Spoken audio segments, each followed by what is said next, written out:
And joining us now, NBC medical contributor Dr. Vin Gupta, a pulmonologist. Dr. Gupta, thanks for being with us. We've talked before about the air quality in these wildfires out west. And I know you lived in the West Coast for a long time, but this is the most dense and most highly populated that I've ever seen.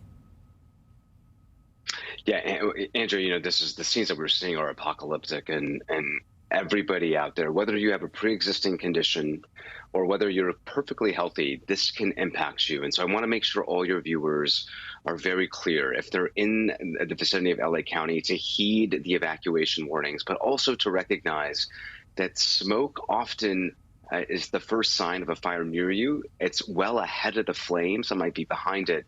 But smoke inhalation, Andrea, as you and I have talked about through the years, has serious impacts to human health, and obviously can cause somebody with asthma, heart disease to end up in the hospital through an exacerbation. We've already seen headlines like that from nursing homes.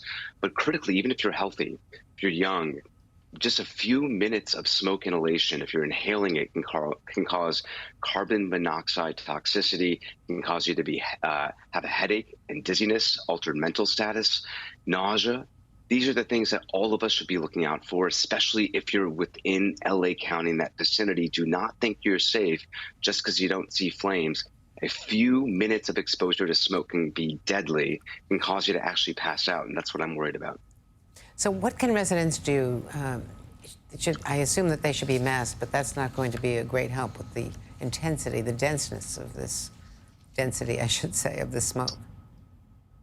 Well, first of all, if you're under an evacuation warning, heed it. There's nothing else you can do other than leave. And I know that's easier said than done. But number one, if you're not, but I looked at the air quality indices around LA County, frankly, all the way down to San Diego. Air quality is poor across the board in Southern California. So the things that you should be doing, just like we were talking about back in New York City in the summer of 2023, stay indoors. This is not the time to be outside. If you have to be outside for work or for whatever reason, commuting, wear an N95 if you have one.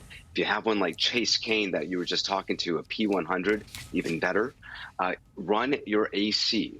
This is a time where you don't want windows open. Run your air conditioning.